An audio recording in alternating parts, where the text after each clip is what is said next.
Good morning, everyone. How are you doing? This is Amanda. I do hope that you're well.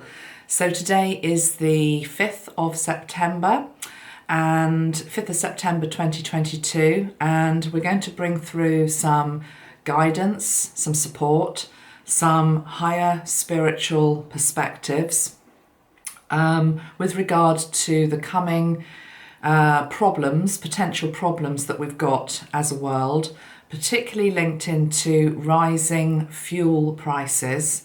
We may also touch on rising food prices as well. So the two F's, fuel and food, pretty essential to the maintenance of life.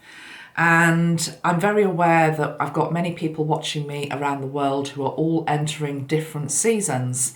So I sat down to record this thinking it was primarily going to be for people that were about to enter autumn and particularly winter, with guidance for staying warm, because many people are saying they're going to have to be switching off their heating and choosing between food and fuel this coming winter. And we'll go into the reasons why that is. But it strikes me that wherever you are, obviously, we're all facing some sort of fuel crisis and also weather crisis. So I don't really want this video to be about why it's happening. Maybe we can do that another day. I'd like this to more be a response in terms of how we can help ourselves, how we can help each other, and it's a message of empowerment. Okay, so please keep the comments in regard to that. How are we going to empower ourselves? How are we going to help each other and ourselves? So I will have a look at the elements and what they're doing. As I say, I'm going to bring through some practical support and also some spiritual guidance. I've also got some cards that I'm going to be using as well. I've already got about 10 laid out in front of me, which I actually pulled yesterday, and I just felt they told a story, so I'll do that in a moment. But just a little bit of backdrop to this for those of you that don't know. I think it's a global issue, but certainly from a European perspective, and I'm obviously in the UK, so I'm going to include UK as part of that European energy, just in terms of geography, nothing else, that part of the world, there is a crisis of fuel. So compounded by many different factors, but certainly here in the UK, there are projections that we might be looking at an 80% rise in fuel bills this winter, which obviously many people just simply can't afford. Now, I noticed actually in the news yesterday that Germany have just announced a £65 billion rescue package to try and help their countrymen and women through this winter. I think there are parts of Europe, and Germany is one of them, which are particularly affected because they used to import a lot of Russian fuel through the pipelines, and that's now being blocked, switched off, whatever. I think UK is slightly less reliant on the Russian imports, but even so, we will be affected by it. And as I say, I don't want this to get political in terms of why it's all happening. Let's just deal with the reality that it is and what do we do about it. So that's the backdrop. Rising fuel bills, 80% potential increase. Some people, not everybody, but some people going to be struggling to stay warm. I have a feeling that this winter could be quite a harsh one as well. I might be wrong, I haven't pulled any cards on that. It's just an intuitive feeling. Our winters, of course, here in the UK are nothing compared to winters in other parts of the world. For example, Canada, where it goes down to minus 30, 40, whatever. I can't even imagine that type of temperature.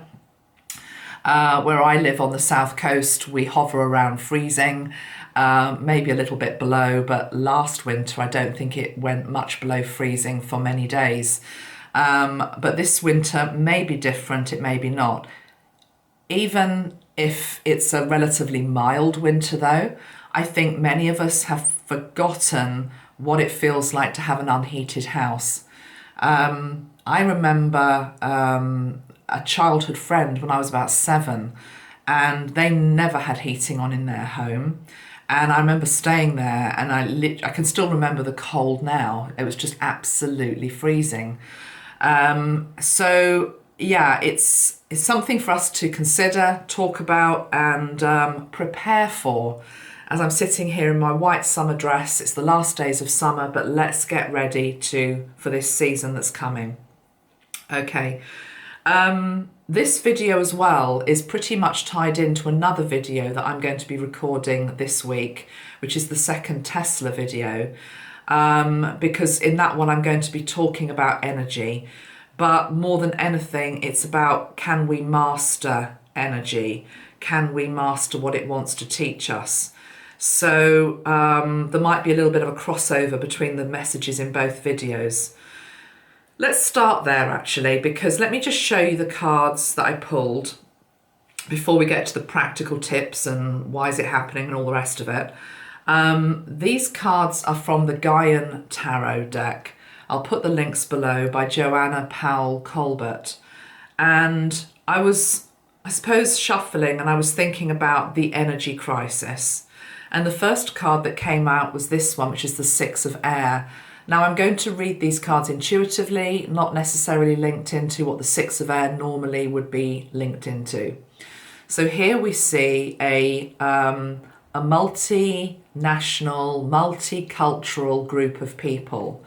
That's what it represents to me, okay? People from all corners of the world. And what they are doing is basically they are honouring, is the word I'm hearing. They are honouring the elements, okay? In particular, they're honouring the element of air. Is it cold air? Is it warm air? But they're just honouring the air that we take for granted all of the time. We often only notice the air temperature when it's either very high or very low. But here we have a group of people who are honouring the energy of air. Down on their knees, also an energy of celebration. There's the guy banging the drum, there's singing, there's this thing about honouring and getting back to honouring the elements, honouring the seasons. I can't tell you how beautiful the energy feels today here. Just dropping my daughter off at a new school, the other one's gone off to a new job, all the kids are going back to school. I was out at 8 a.m. taking one of them to the station, and it was just this energy of a new season, expectation, everybody getting back to it. And here, certainly in my part of the world, we're very blessed because when autumn or spring arrives, it's very noticeable. There is a change. We're not living somewhere where the climate is very, the same all of the time. So you see nature just changing in front of your eyes, and it's a beautiful thing to honour and to witness, because when we are at one with nature and when we are at one with the seasons, we are closer to Mother Earth. What has this got to do with the fuel crisis and the food crisis? Absolutely everything.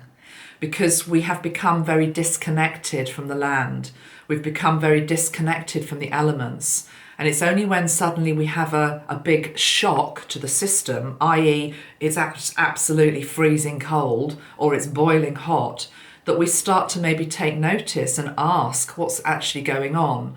Over and above a 3D level in terms of politics and playing games and all the rest of it, what is actually going on? Because remember, anything that's happening at a 3D level, there is a reason for it, there is a lesson to be learnt, there is always a higher perspective.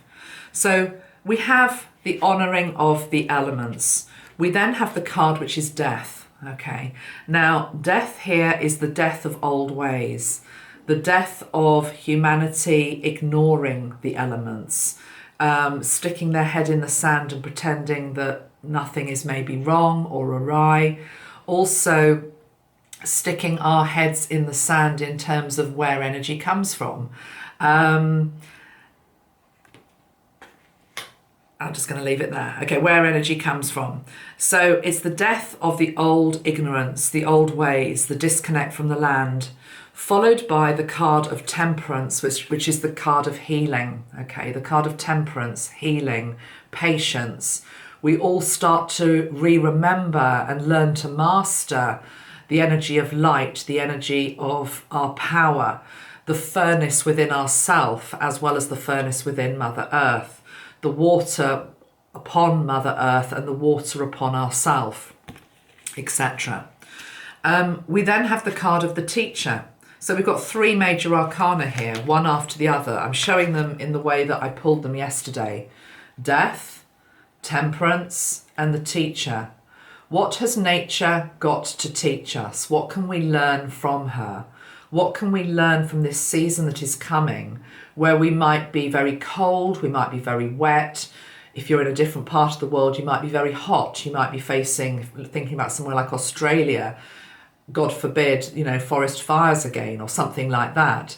But there also seems to be a lot of flooding at the moment. So what can we learn from what nature is doing? If nature is out of balance, even if you believe that is a man-made imbalance, what is that teaching us? What do we need to do to correct that imbalance, but also to come back into harmony with nature? Look how at peace this lady looks. She looks completely at peace. She has the animals with her. She is obviously in front of the beautiful old tree. She's on the ground. She's rooted. She's embracing the beautiful flowers. It's just all going on there. Then what we get is the energy of the Four of Fire. So a different energy. This is where we start to learn. We learn from the teacher. The teacher is Mother Nature. We learn again some of the ancient skills that we've forgotten. We are all descendants of many previous generations. I'm going to come back to this in this video, our ancestors. But go way back, even before the ancestors you may know of or those you don't. I'm going way back to the time of cavemen and cave women. We knew how to keep ourselves warm, okay? We knew how to create fire. We knew how to, just look at her. This energy is somebody who is completely in their power. They are, again, at one with the elements. They're not frightened of the elements. We have a choice as a species, though, whether we are going to learn this lesson, the card of the Lovers. We have a choice. Because as I'm looking at this couple, quite huddled up, and quite comfy with each other, it feels as though we're all very much in our comfort zone. We've actually got too comfortable. We've actually got a little bit soft around the edges, or maybe very soft in terms of, and I think what's going to be happening over the next season, maybe seasons, maybe years, is that there is an energy of toughening up to come, which we're going to rally against, because why should we? But actually, if you go into the energy of why should we, and what are they doing, and why should I, all the rest of it, it's a very victim type energy. Whereas actually what the teacher here, which is the energy of the elements, is doing, is trying to get you to see that this is an extraordinary opportunity to learn something new, to break out of comfort zones and to look into the well of hope, is what I'm hearing. This is the chalice well, of course, at Glastonbury, linked into the heart chakra. Go back into our hearts. Go back into our hearts in terms of our connection again with the land, with Mother Earth, but our connection with each other, with community, with helping each other. We have to learn. We have to go back to basics. We have to relearn some of the ancient skills. And I'm not just talking about building a fire here, okay? I realise that's completely not appropriate for some people in terms of where they're living, okay? I'll talk about more what I mean by relearning the ancient skills, which is also to do with a degree of prepping for the seasons to come. It's what our grandmothers did. It's what our grandfathers did. You don't have to go very far back in your family line to remember how things used to be done. I remember my late mother-in-law, for example, She had a nice house, quite a big house. She didn't have an issue with money, but she often would just only heat certain rooms in the house because it was only her in the house. The whole house didn't have to be heated, just the rooms that she was inhabiting needed to be heated.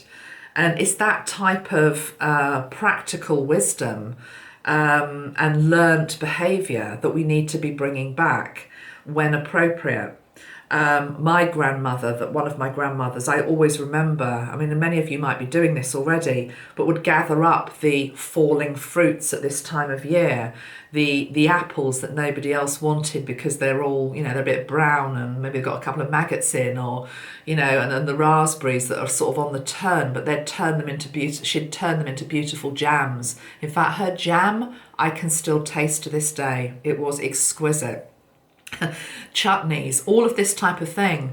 It's what our grandparents used to do. Many of us, myself included, have lost those skills. We don't do it anymore because we're so used to basically being in the comfort zone of going into the supermarket and buying the pot of jam, buying the chutney. I completely appreciate not everybody has got time, but again, I think this is coming back to an energy of simplicity. What do you place importance on? And, and how do you spend your time? How are we spending our time? Are we rushing around needlessly sometimes, or doing things that we don't have to be doing because we think we should be doing? Whereas actually, if we went back to basics a little bit, we would relearn some very important vital skills that are going to help us, not just this season to come, but in years to come as well. Because the energy of the era that we're moving into is an energy of empowerment. Okay? So rather than complaining about what they are doing to us, and a sovereign, empowered being turns a negative situation around and says, what can I learn from this? What can I do to support myself, my family, and my friends? And what do I need to relearn or learn anew to support me through these coming times? So this is what this guy's doing, okay? He's also writing his experiences down, but he's also learning. The tree, the hanged man in the tarot, the tree, we are going to have to start to look at things from a different perspective. And, we're doing this from a very privileged perspective as well, is the first thing to say, because what I'm being shown by Metatron is many cultures around the world who don't have, I'm being shown that the tap, we turn on our tap, we all do, it's running with lovely hot water, we take it for granted. There are many communities in Africa who are still walking to get fresh water every day. I'm not saying we want to go back to those days because we're trying to evolve as a species, but it's making us appreciate more what we have and being more grateful for it. At the end of the day, scarcity, which is what we're talking about, a scarcity of fuel, potentially a scarcity of food at some point down the line, although I don't believe we're all going to be starving to death, but there's going to be a scarcity of certain items. And I do believe there's a degree of prepping that needs to take place without going into panic mode, okay? It's all about teaching abundance, actually, because think about duality. What is the opposite energy of scarcity? It's abundance. It's two axes. So how can we step into a more abundant mindset, which is basically what the higher dimensional frequencies are, if we don't understand the polar opposite? It's very much like I've been talking recently about light and dark. You cannot appreciate and understand light unless you understand the darkness. And it's exactly the same with abundance. You cannot understand abundance unless you understand scarcity. I mentioned Gary Vee in a couple of videos recently, and what he was saying about if you come from a poorer upbringing, or maybe you're, he was actually, I think he's a child of immigrants. So he was saying as a child of an immigrant, people had to struggle more. You appreciate, you're grateful for what you now have. You don't moan and whinge, is effectively what he was saying. And I think this is what this card is about. the energy of we all need to change our perspectives a bit more.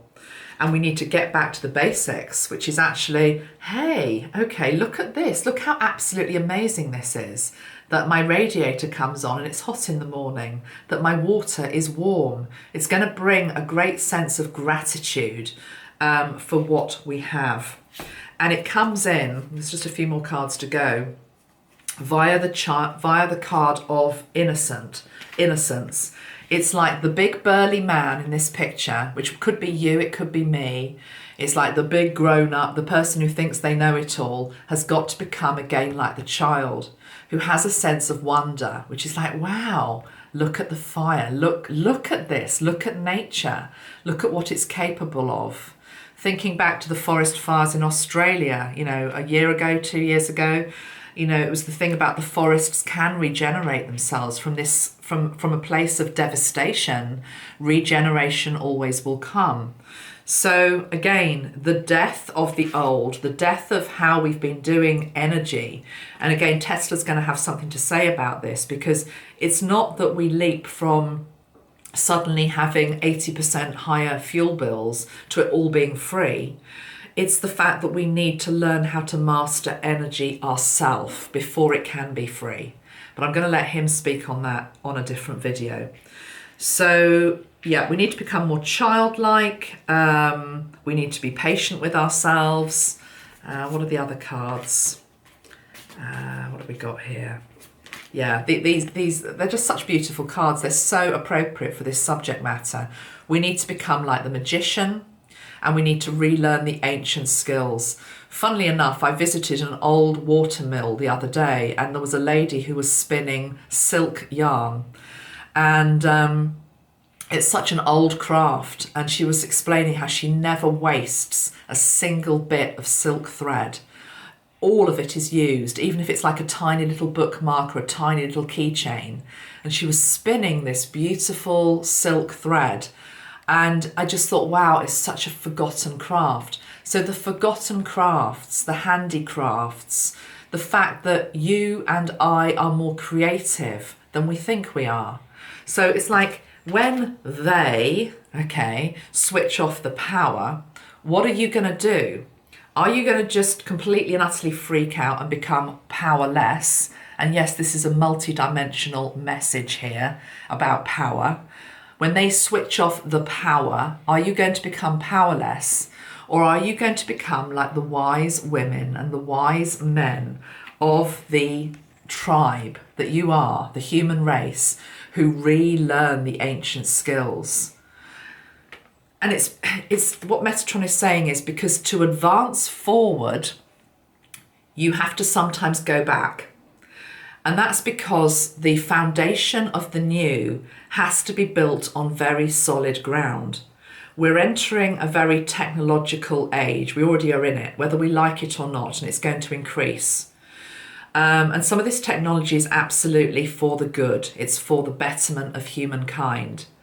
But I'm just seeing it's like a lofty, beautiful, it's not really a pyramid, it's just this huge, it's like a cone shape is what I'm seeing. I'm seeing like this beautiful cone funnel shape.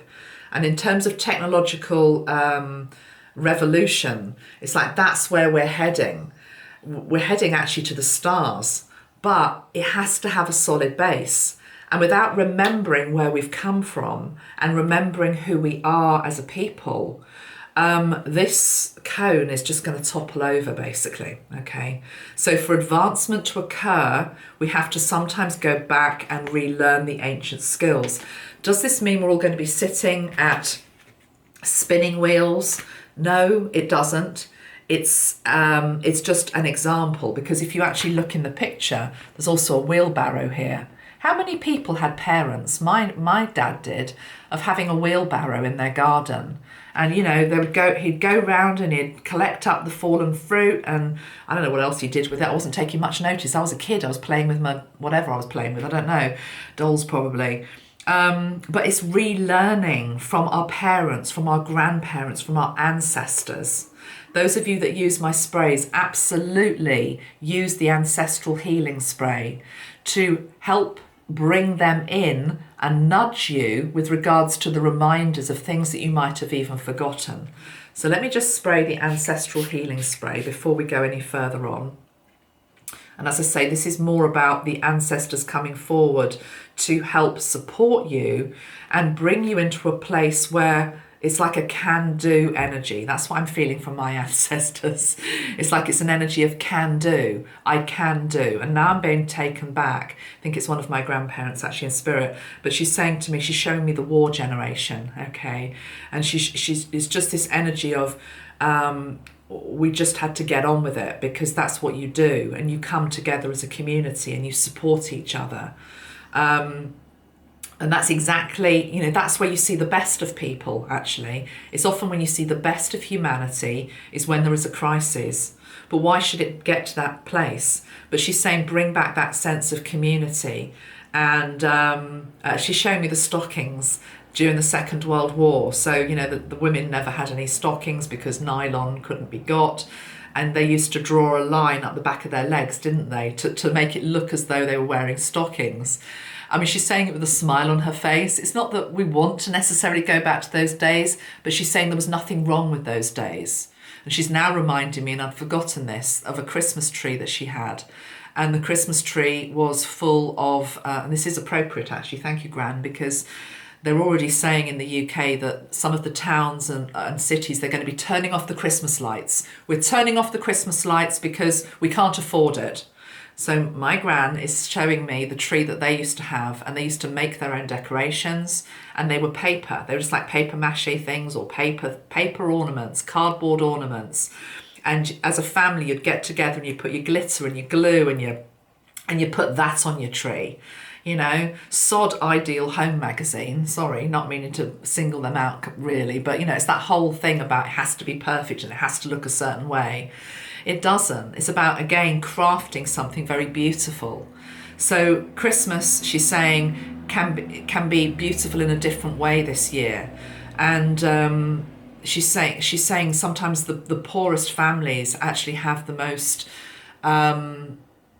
homely, loving Christmas, because it's not about the high-tech gadgets underneath the tree that are a novelty that then get thrown out the next day or not used. It's about the crafted item. And she's now showing, I've got my other grandmother here now, they're both here. My other granny, I've got a gran and a granny. Granny is now saying, she's showing me knitting, okay? So again, the days of like knitting and yarning. And she's saying, you're bad for that, Amanda, because I am. I have to be honest, I am. In fact, Spirit came through and told me this years ago, because I do give everything away to charity, has to be said. I never throw things out, but I often will put things in the charity bag and it's just like there's a couple of holes in it. And she's saying, why don't you sew up the hole, Amanda? And it's like, no, I can't do that. Yes, you can. Yes, you can. But again, that goes back to a school memory of having to do a needlework O-level, and I was rubbish at it. So that's mindset. That's like, I can't do it because I couldn't do it when I was 11 or 12. You're not 11 or 12 anymore. It's that type of thing.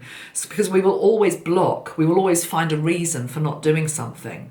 It's too hard. I don't know how. I'm no good at it. I don't like to get my fingers dirty in the earth is another one in terms of gardening, okay?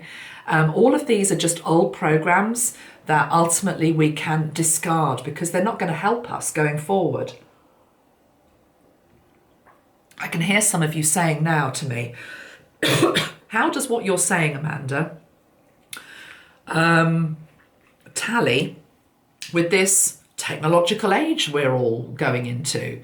That's what we're going into, this bright, shiny, techie age. You're talking about something, it's like from your grandparents' generation and previous to that. How does that tally? Because they have to coexist.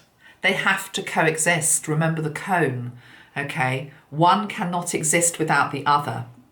So this whole experience of the coming winter and the season that you're about to enter is actually a bit like going back to school. That's what it feels like, back to school. And remembering that actually you are the magician and you are also the priestess.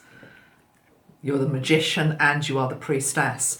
You're the one who already has the hidden information, the wisdom within you from your ancestors, also from your own past lives that you have lived.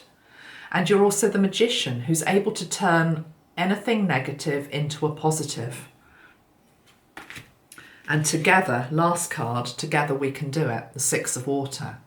Celebration, coming together as community, helping each other. Tribe, soul tribe. And I love the way the little seal is there. Because the seal, I think it's a seal, it's almost as though the seal is sort of saying, yes, you're going to enjoy the coming together and the sense of community that it brings. Okay. Right.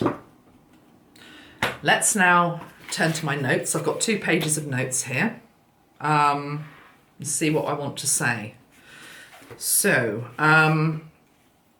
we are divorced from the land. I've said that. I've mentioned gratitude and I've mentioned scarcity and abundance. Okay, I'm just going to go through my notes. Learn from the older generation, yes.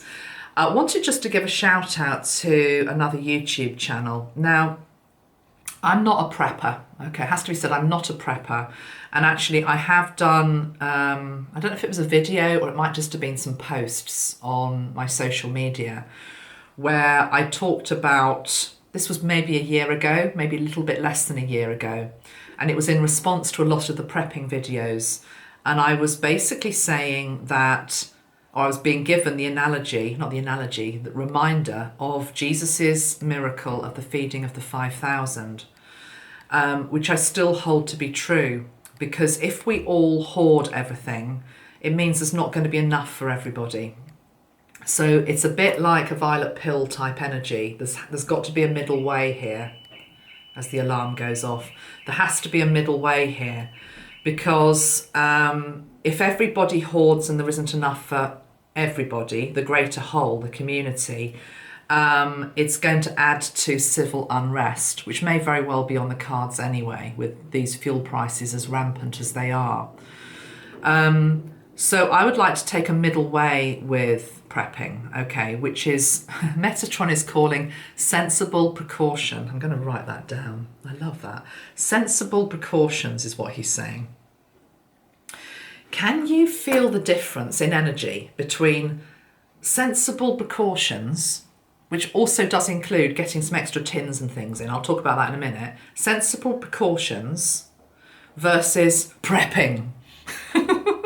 Prepping just brings a whole different vibe to it, which is like, I've said this story before, you know, the guy I used to live with as a student who had the 300 tins of tuna underneath his dining room table, and, you know, because he thought there was about to be a nuclear war, all of that, you know. He lived in a state of constant anxiety, constant fear. And poor guy, I don't know whatever happened to him, or the tins of tuna. But, you know, I won't mention I will mention the country. There's a lot of prepper videos, which are from America. And also it's to do with, you know, stocking up your ammunition and your guns. I have no gun. I don't want any gun. I will never have a gun. It's not about that. Because if you've got to protect your store cupboard of food from a starving child that wants it, and you're willing to shoot them dead to protect yourself and protect yourself from starving, I don't want to be part of that reality. I really don't want to be part of that reality, because the feeding of the 5,000 and Jesus's energy and message was, no, you share your cupboard with ones who need it. And again, middle way with that, you know, food banks, give to food banks. Every supermarket in the UK has got a basket now to put donations in for food. But, you know, ultimately, if you're going to be prepping with a gun and you're prepared to defend with that, I mean, look at what my fist's doing. That's exactly what it's bringing that energy into it. It's fighting, it's aggression, it's I'm going to survive and you're not. You're going to starve and I'm not. I don't want to be part of that. I wouldn't want to be part of that world, full stop. I prefer to just leave this planet at that point. And, you know, hopefully it wouldn't be too awful, the death, but that is where it leads you. Anyway, let's not get too into the whole gun thing. Although I just have. Where was I going with this? Funky prepper. Yeah, okay. Because there's a middle way. There is a middle way from the really extreme preppers to... you know, who are sealing up their windows with tape and all the rest of it. I mean, ultimately, if something terrible was to happen, which is not what I'm saying I think is about to happen, I would just hold my family close and we would all go together. You know, that is the truth of it. So, you know, ultimately you have to think about, what would I want to survive? What would I want to survive? I'm being shown the Terminator film now in my mind's eye, because it's like, do you really want to live in that wasteland? You know, do you really want to live like that? I don't think I do, actually, because there are other dimensional realities in different places, and I think I would prefer to go there. And that doesn't mean I would take my life or anything like that. I'm just talking about, I wouldn't survive. I wouldn't want to survive at the cost of somebody else. But you know, Metatron doesn't let us off the hook by when we say that. This is tough teaching, guys, because he's showing me now, but actually you already do. We all do. So we have to own our hypocrisy, because we all actually are taking too much of the Earth's resources, versus the kid in Delhi who is starving to death in the slums or wherever they are, you know. This is the card that I just showed you, the Hanged Man. We're all going to have to, this is really big teaching that's coming up for humanity, and it's coming up for a reason that we're all going to have to be thinking about. We're going to have to be doing this. We're going to have to be looking very differently at how we consume resources, how far we would go to protect those resources over another person or another country. There's going to be fighting. I mean, I don't mean wars, but then there's going to be fighting, certainly in Europe, over who gets the gas and all this type of stuff. I saw stuff in the UK papers yesterday which was saying that I think we've sold some of the gas to Europe, and it was like, are we going to ask for it back? Because we need it now. I mean, just think of the energy of that. We've given it away. We haven't given it away. We've sold it. And now we want it back, thank you, because we need it. Sod you, who are now freezing cold in Germany. We need it back for ourselves. Can you not see that this is all tied in to community and unity consciousness? And it's going to be really ugly and difficult because we're not used to it. We're used to having everything on tap. A lot of us are. So, yeah, we're going to have to stay humble, and we're going to have to stay nimble, and we're going to have to stay very aligned, because, you know, the alarms are going to be going off left, right and centre. Anyway, back to prepping. I wanted to give a shout out to somebody. That's what I was saying 10 minutes ago. There is a guy that I found, a UK prepper. Now, I think he's in Wales. Wales. So I'm just hearing my husband always says Wales boyo, which I hope that's not terribly offensive. I don't think it is. It's just a affectionate Welsh thing, in the same way that, anyway, whatever, I've said it now. This guy's called Funky Prepper. I caught his video just by chance. It came on my radar. I'll put the link below. He's called Funky Prepper. He's called Funky Prepper. And he actually reminds me of somebody else. That's why I was hooked into the video. I thought, my God, you really look like somebody else I used to know. So I was intrigued. And then I started to listen to him. And I thought, actually, you're making a lot of sense. But there was one video he did last week, and he did it with his dad. And his dad is, I don't know, 80 or something. And it was brilliant. It was brilliant. The dad was giving advice like my two grandmothers were giving about, you know, in the old days, this is what we used to do. And really good, really good information. Also, the one thing I love about being British is we've got a very good sense of humour. And I think humour gets you through a lot of stuff as well, because I will just say, there was this, I was following the live stream.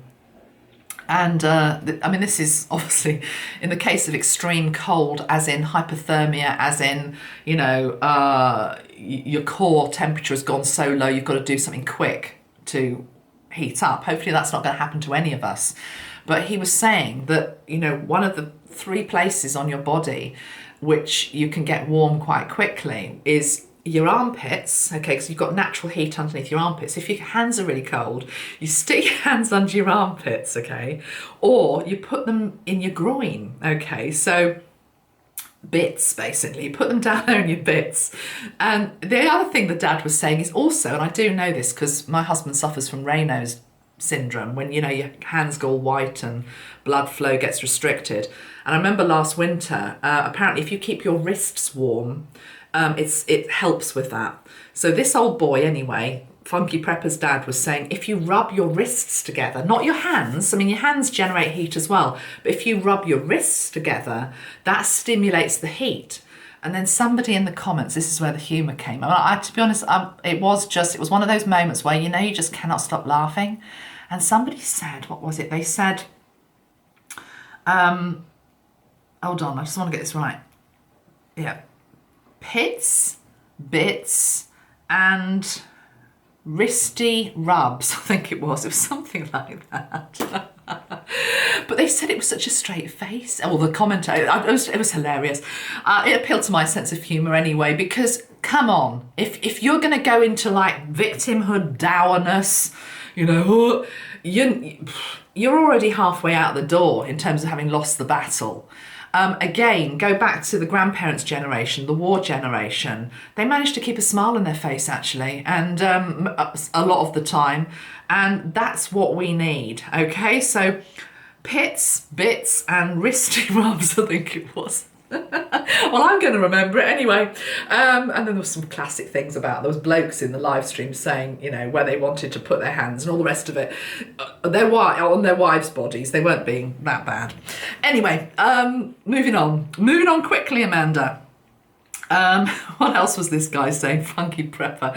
He was actually coming up with some really good things. I mean, again, hopefully for most people watching this, you're never kind of have to know this stuff, but it's still good to have it in the back of your mind.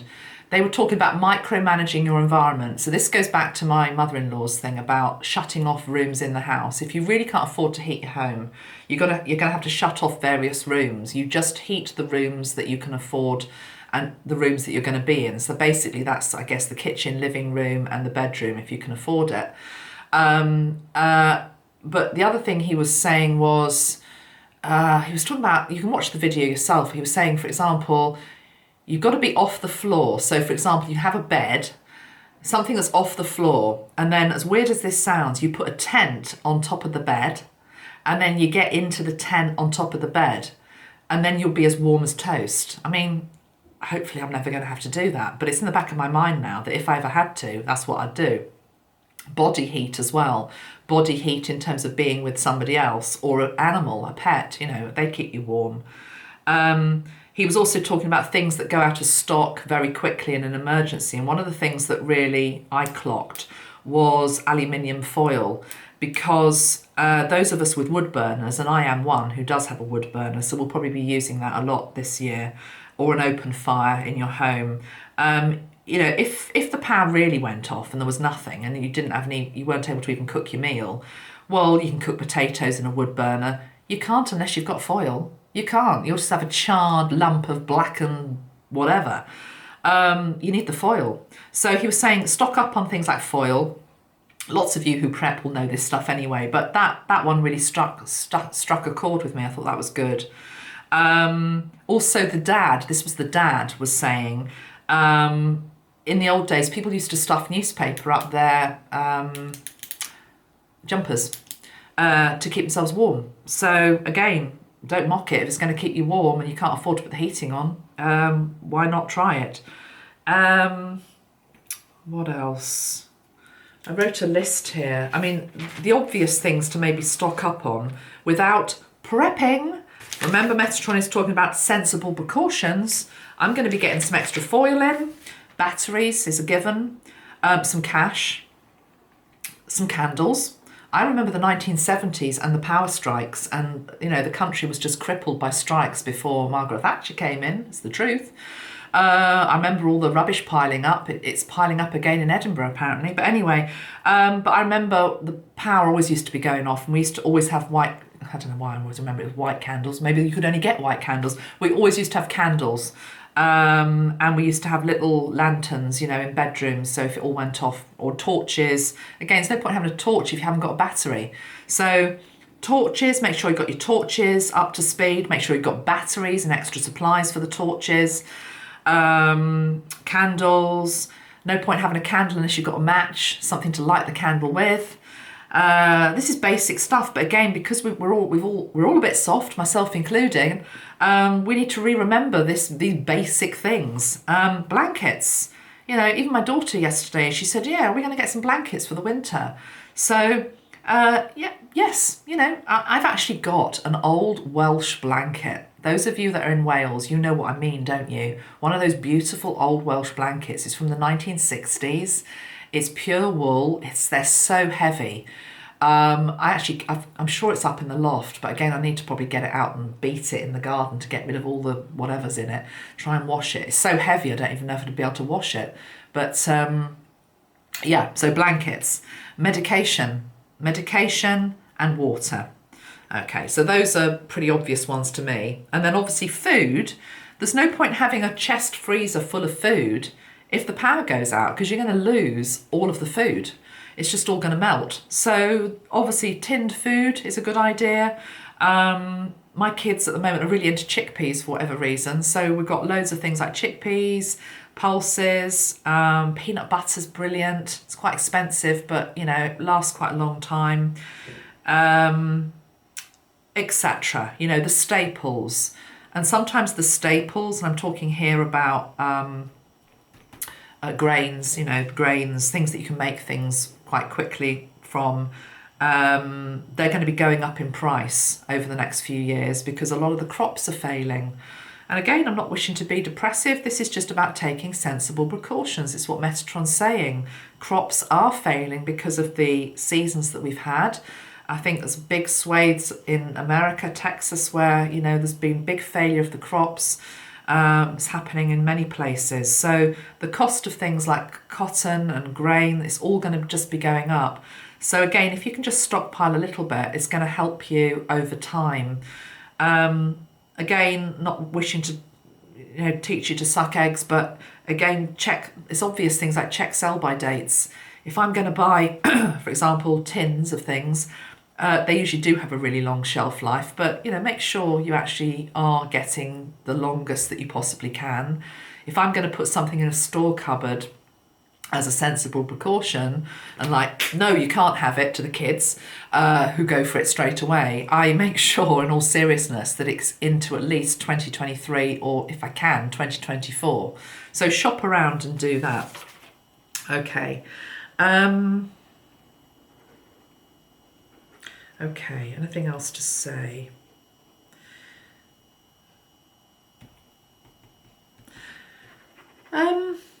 This is maybe a little bit of a triggering comment, but I'm going to say it anyway. Comes back to the priorities energy. Where's my Metatron deck? The priorities card.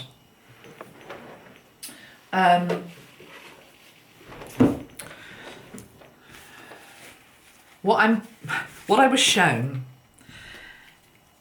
is people who will not be giving up their phones and their technology, but will be cold. Now, I'm not even going to make a judgment on that. I'm just going to acknowledge that that is something that some will do, while saying they have no means to heat their home.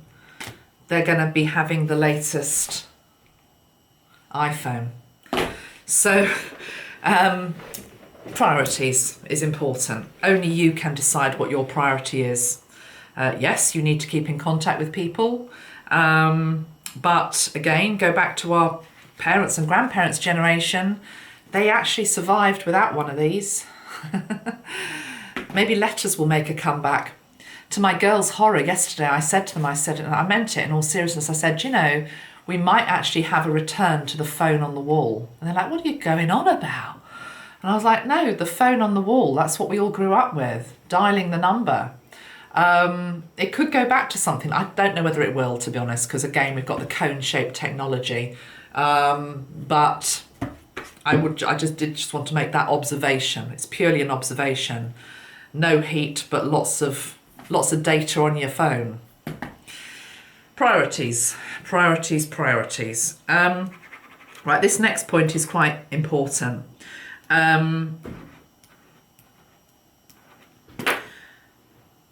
There's going to be two types of mentality through the coming times. Again, I talked about this in my last video. Gary V mentioned this. These are his words.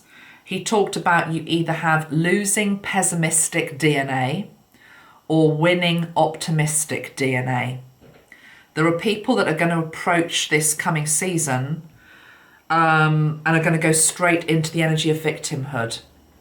Now, but by me saying that, it doesn't mean that I'm not acknowledging people who are struggling, people that are in genuine poverty. Remember, I'm talking about community. I'm talking about coming together. I'm talking about food banks. I'm talking about maybe inviting in the neighbour next door. If you've got like a little old lady like we have, if she was struggling, or I knew she was cold, or if I found out she was cold, I could knock on her door and find out. I can invite her into my lounge. It's that type of thing. So this isn't about not helping people who need it, but also as a collective energy, we've got to be really careful we don't go into victimhood energy. Because victimhood energy on a scale of vibrational frequencies is really low. It's a really low vibrational frequency, and it's not going to help you. It's going to hinder you. It's going to make you not feel sovereign, not feel like the magician, not feel able to learn anything new, not feel as though you're able to cope. It's just going to be, you're going to go on a really downward spiral. A big downward spiral.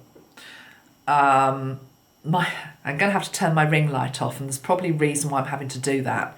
It's like an example of saving electricity. So let me go and turn this ring light off. It's making a buzzing noise. You might be able to hear it. I need to invest in a new one, but maybe a more energy efficient one. Anyway, let me just turn this off. Hold on. Ooh. Hold on. I'm attached to my chair by this.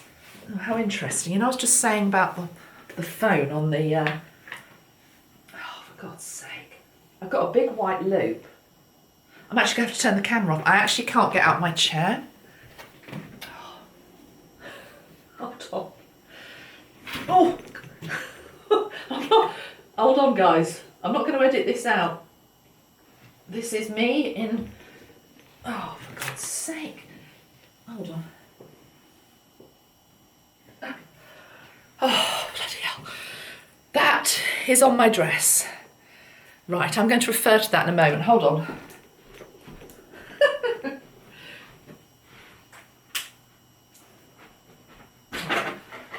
Turned off the wrong switch.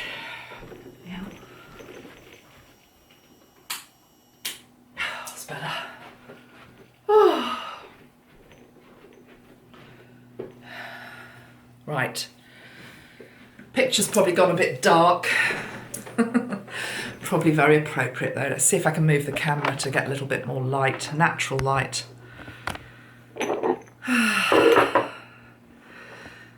How interesting, I couldn't get out of my chair. Feels symbolic as well, doesn't it? We're all tied into, literally, old patterns. What was I talking about? Victimhood. Victimhood ties us all up in knots. It binds us so that we can't break free, that we can't feel as though we can cope. We can. Really, really important to not sink into victimhood. And the media will do everything they can to get you there, okay, is what I'm hearing. Everything that they can to get you into victimhood energy, they will do. But don't let them. Let me just have a little bit of water. Cool, all that just made me a little bit breathless, all that fighting with myself. You see, isn't it? Can you see? This is all the energy. Fighting with ourselves. Fighting with ourselves to stay in comfort zone, to stay with what we know. You know, why should I change? Why shouldn't you change? Why shouldn't you relearn some old things that we've all forgotten, including myself? Mm.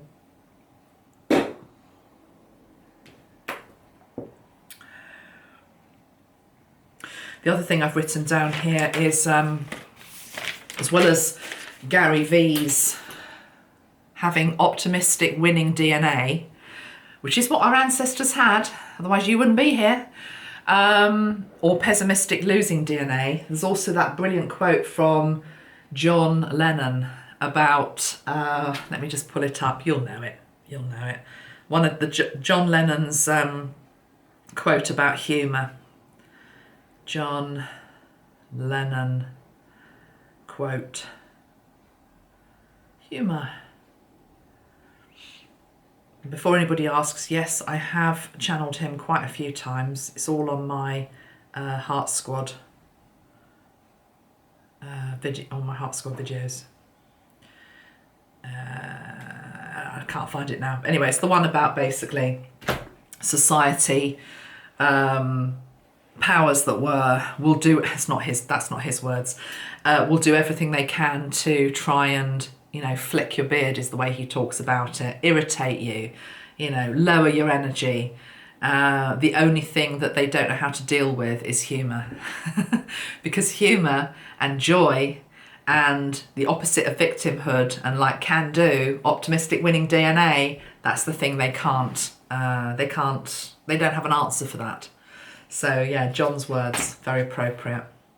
Right, let's pull a few tarot cards at this point. And also a card from, I felt I needed to bring in the Aboriginal Dreamtime Oracle by Mel Brown. Let's do that first. So a message from this one. Okay, those two have just flown out of the deck. I didn't even get to shuffle it, they just flew out. And it's quite appropriate for what it's very, very appropriate for what I've been saying so far. Look at that. Hidden learning and healing journey. In what is to come and in the hardship and the challenges that are to come with regards to fuel crisis, food crisis, there is hidden learning. Look at the colour, purple, violet.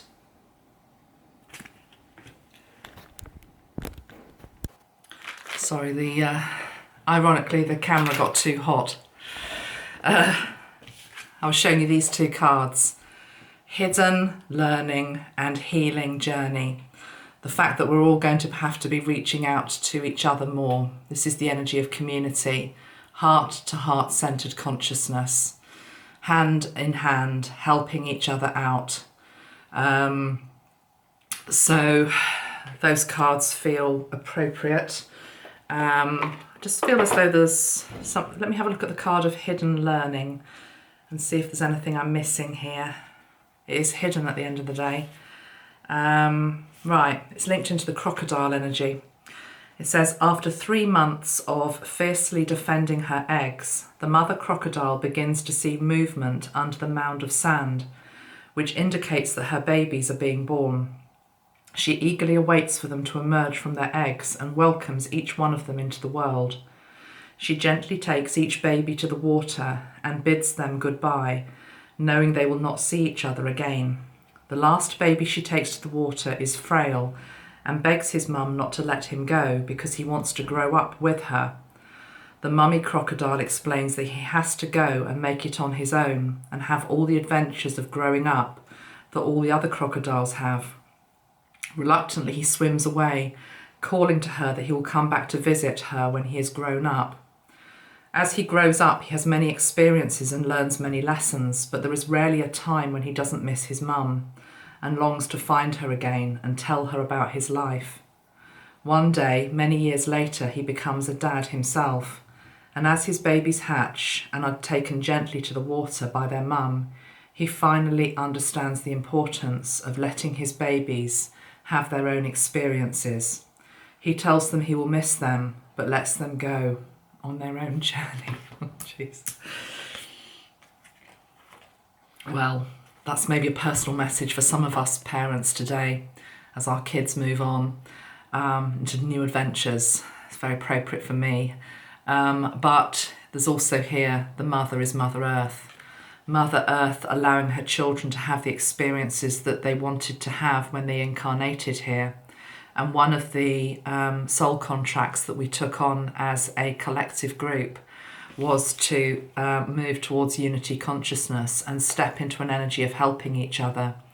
So again, back to the energy of fighting over resource and being all warm and cozy while somebody else is freezing cold outside. We as a humanity have to look at that, because ultimately it's been happening anyway. How many homeless people have we got out on the streets who are freezing cold, freezing to death in many places in some winters? but yet we turn a blind eye, we don't want to look at it. So these are very, very powerful days that we're moving into. Now, I'm obviously looking just at one timeline here. I do believe help will come from government to a degree, just because I've had to take a break because the camera got too hot. Just looked at, we've got a new Prime Minister being appointed today in the UK, not appointed by the public, just appointed by the Conservative Party.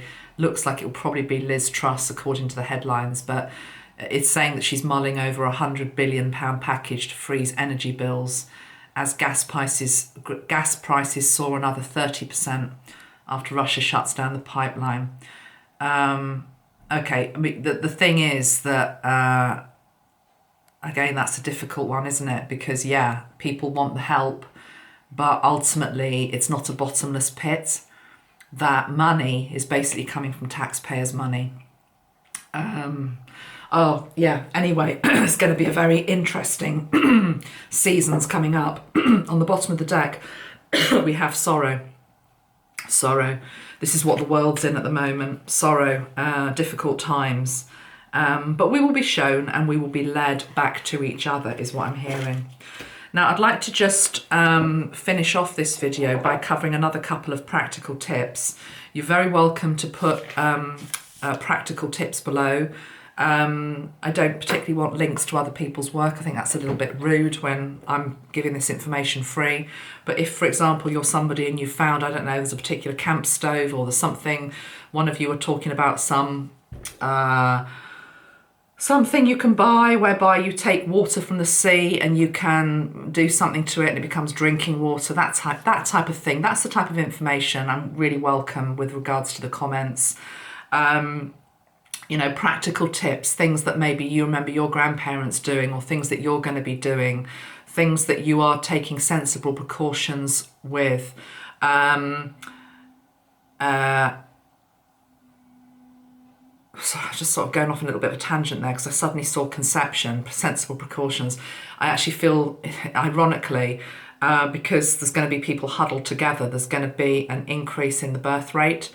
That is, God, it's so bloody clever, all of this, how everything, when you see things from a higher perspective, you start to see, you just see things differently. So what I'm seeing is, again, don't want to go into the arguments on all of this. We have declining birth rates for maybe particular reasons in our world at the moment. This is one timeline that they're wanting to maybe bring in. But with us all huddled together, or certain people huddled together, you know what happens if you huddle together with somebody that you quite like. Okay, so, and you're of a certain age and all of that. So I feel as though that could happen. I am now going to have to pause the camera again because it's starting to rain and I've just hung out my washing. Hold on to that fact and that thought about higher birth rates and huddling together. I'll be back in a minute. Hold on. Back. Right, so what I'm really trying to say is that if this is your mindset, if they try and do something to lower our energy, to restrict us, to bring in challenge, to bring in hardship, which is the opposite of where we wish to be heading, as light workers, we will always counteract it. It's so funny. It's like any step that a heavier energy tries to do to promote maybe an agenda which is not to the betterment of society, i.e. you're now going to be cold and wet as well as everything else.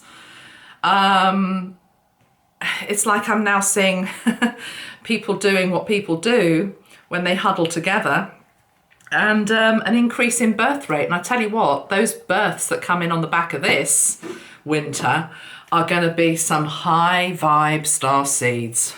It's literally like they're being called in. So that's funny. Also, just having run down the stairs, come back up again, exercise, don't forget the power of exercise to keep you warm as well. You know, running, or if you're not leaving your house, just whatever, you know what exercise is, okay? So anything that gets the heart rate going, it's going to keep you warm. It's much better to try and to stop getting cold in the first place. Prevention is better than a cure at the end of the day. Wanted to note something, another practical tool. This is more a spiritual tool that I feel that you can do. Metatron was showing me the fact that if you can walk over fire, which we know humans can, you might not have done it, but people can. They put mind over matter and they're able to walk over hot coals and their feet don't get burnt and it doesn't actually feel that hot. Well, we can reverse that and we can generate heat within our own body. He's now showing me the card from my own deck, which is the Kundalini card, which actually shows a fire at the base of the spine. Let me just try and find it. So working with Kundalini energy is going to help you as well. Look at that card. That is what we want to be turning ourselves into. Not a case of spontaneous human combustion. Oh God, I remember as a kid being completely obsessed with that whole phenomenon, which is appalling. So anyway, we're not going to be doing that. What we're going to be doing is creating a little furnace at the base of the spine, deep into the, well, wherever you want to start it, but really here is the base chakra. And how weird is that? I'm seeing a piece of soot. It was just a piece of soot. I can see it again now. Wow, my eyes have gone all weird. I can actually see, you know, like when you see pieces of soot going through the air, I just saw one. So that, and it's not the incense, that was something else. It was energetic. Okay, we can create a fire within ourselves. We can keep ourselves warm. So think it and be it is what I'm being told. Mind over matter. If I sit here now and think about how hot I am, say it's a hot day. If you sit and think how hot you are, you become hotter, don't you? If you sit on a hot day and you try to think cool thoughts, it does actually help to cool yourself down because the mind is a powerful organ. It's one of the most powerful organs that we've got and we don't use it enough. So, you know, I'm not saying this is the whole answer. I'm just saying, you know, for those of you that are resonating with this part of the video, look into the energy of stimulating Kundalini energy, because as Metatron says here on this card, it is untapped energy. It's an untapped fire that can help keep you warm. The other thing he was showing me with regard to this inner fire is working with the solar plexus energy and the tetrahedron. I mean, you could also work with the Merkaba, but I know not everybody understands what Merkaba is. And I'm not going to go into it in this video. I have done a Merkaba video, which I will put below. But essentially, Merkaba is this a three-dimensional, I'm just seeing if I've got one of my crystals to hand. Oh, God, there it is, right in front of me. This is a Merkaba, okay. So you have a Merkaba, you are inside your own Merkaba field, basically. And when it's activated, you could, if you're used to doing this technique and activating your Merkaba, you could imagine that inside there, because you're floating inside your Merkaba field, it's all really warm and cozy and snug. And put a nice warm colour like orange or red. Make it cozy. Literally, it's your space that you're floating around in anyway. So, you know, pad it out with some fur. It doesn't have to be animal fur. I'm talking about texture. I'm talking about comfort, you know. So that's the first thing that I'm being shown, and it is literally the case of imagining you inside your Merkaba, because when you're activated, that's what's happening. But imagining within that Merkaba field, because it has space within it, there is this beautiful warm glow, okay? There's this beautiful warm glow. And again, it's a way of heating yourself up. If that's all a little bit overcomplicated, you can just imagine yourself inside a tetrahedron. And again, just like a pyramid shape, and imagine that you are inside the pyramid shape, and again imagine the beautiful orange glow to it. I'm being told that you could, for example, imagine, sorry my phone's going, you could imagine yourself in the pyramids at Egypt, and you know the pyramids at Egypt have inner chambers. So take yourself in meditation an inner chamber inside the pyramid in Egypt, and inside the inner chamber there is just this beautiful warm fire. There's a warm glow. It's comforting, it's warm, and you just sit there. Okay, so you can use your mind via meditation to take yourself into a place, whether it's a sacred geometric shape, whether it's a building, or whatever it is, where there is warmth.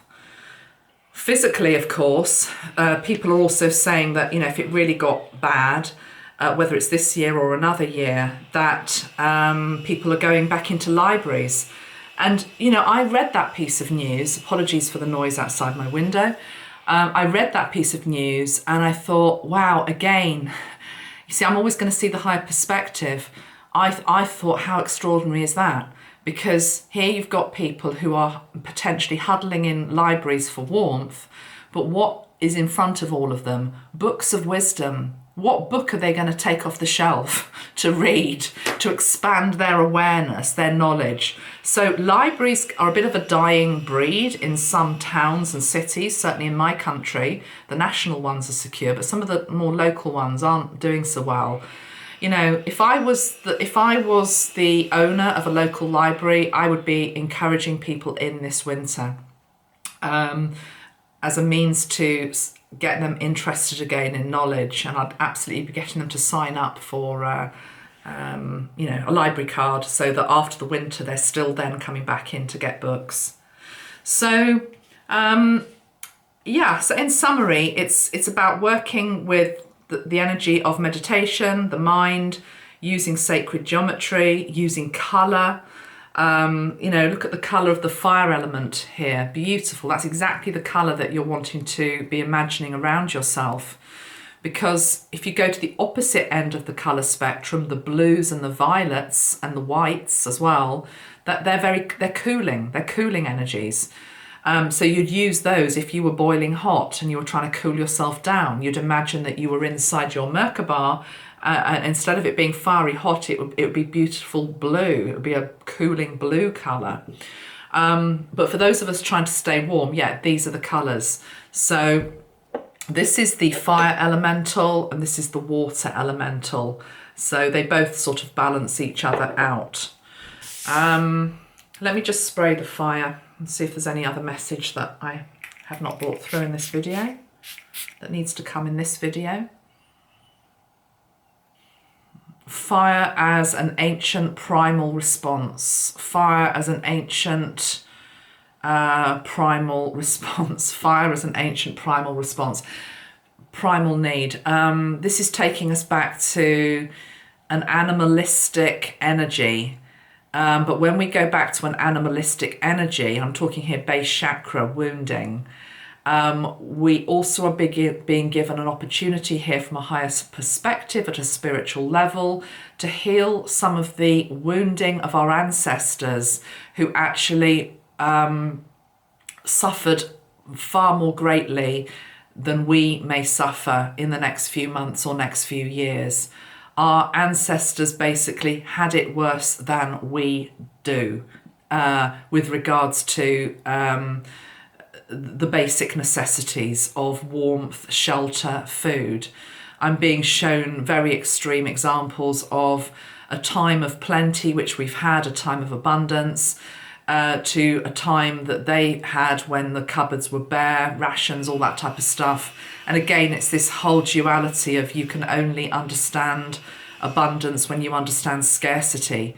But I also think that we're being given an opportunity to heal our own ancestral wounding.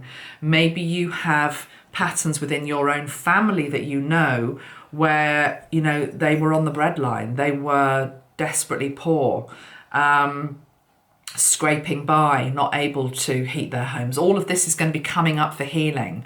But please remember that this is a battle that you win in your mind. You take sensible precautions, like Metatron has said, but it's a battle that you win in your mind. And definitely bring in the energy of the ancestors to help as well. Ancestral energy. Anything else to say? I think this is my grandmother again. She's saying wear a hat. Yes, she's saying wear a hat.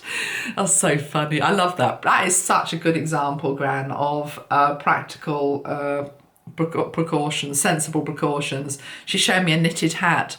You know, you lose, how much heat do you lose out of your head? Wear a hat, that also keeps you warm. And I'm now being shown my this lady that I've shown you before, the lady Gertrude, again another ancestor, the vegetarian for 70 odd years or whatever it was she did. I remember visiting her as a very old lady just before she died. I was only a little kid, and I always remember she had bed socks on. I always remember she had knitted bed socks. I mean, I know this isn't Kim Kardashian sexy, but who the hell wants to be that anyway? Sorry, I know that's judgmental, but I don't. I don't aspire to look like that. No, thank you.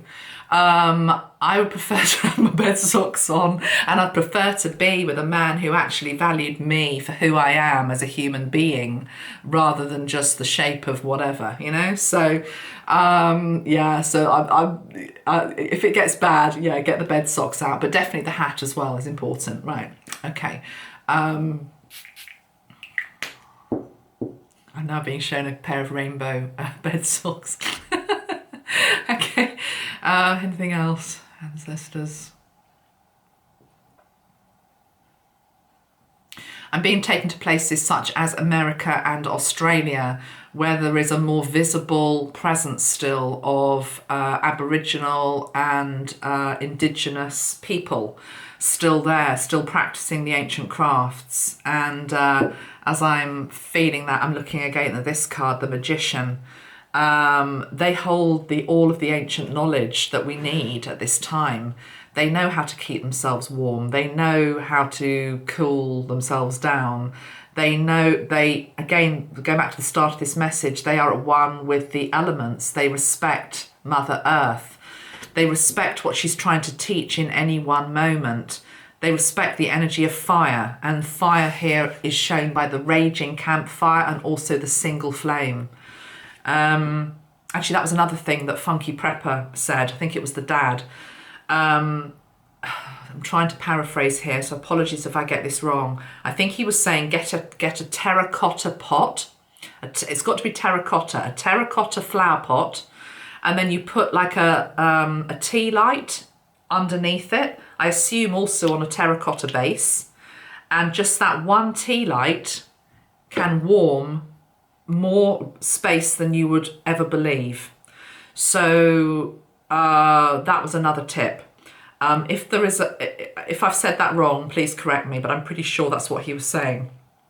Terracotta flower pot, little tea light, terracotta dish underneath. It gives off a warmth.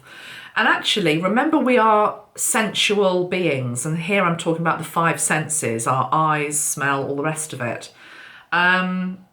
Again, you know, I'm not wishing to be glib here or paste over the fact how horrible it feels to be cold. Okay, if you're really cold and you're in poverty and you're in a damp, horrible place, you know, that is not a fun place to be.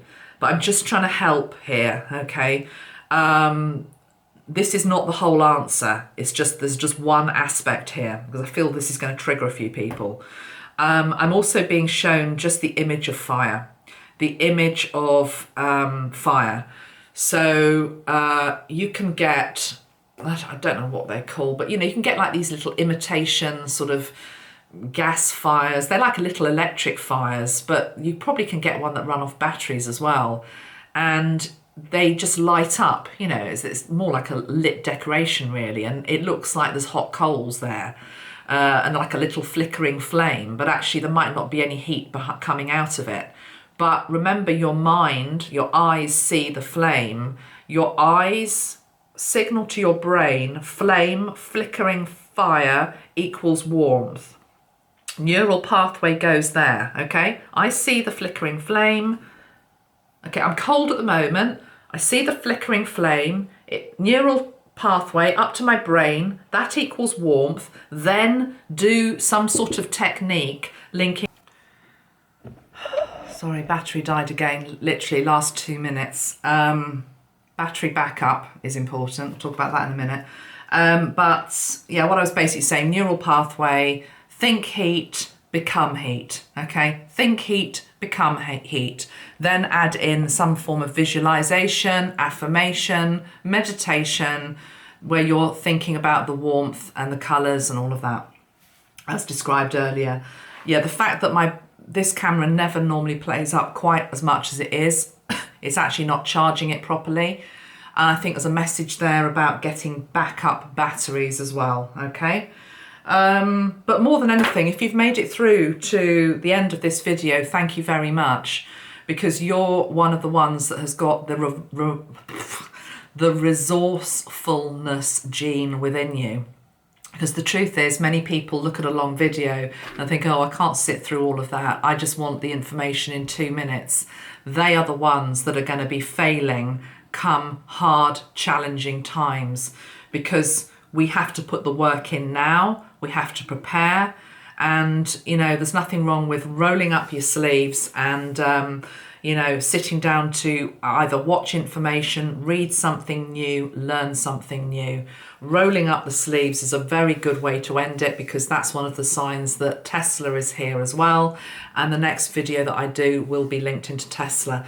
I am, though, going to allow this video to just have its time in the sun, as it were, because as soon as I put another video on top of this one, YouTube won't recommend this one. So please get this video out if you've enjoyed it, if you found it of worth. Please share it, please like it, because it then gets shown to other people. And as soon as it's, you know, had a reasonable round of people watching it, then I'll bring through the Tesla work, okay? Lots of love, everybody. I hope this has helped, and thank you very much for your support. We'll all be fine. We'll all get through these times together. But there's also a message here about not just being reliant on government help, whether or not there are bailouts and, you know, all the rest of it coming. I think the lesson in this is, what if there wasn't? What would you then do? And whether it's this year or another year, you know, as a people, we need to be coming together to form new forms of government anyway. All right, lots of love. Take care of yourself. Remember the sprays that I've mentioned as well: Ancestral healing, the fire elemental, and the earth elemental would be one as well. Lots of love. Bye for now. Bye.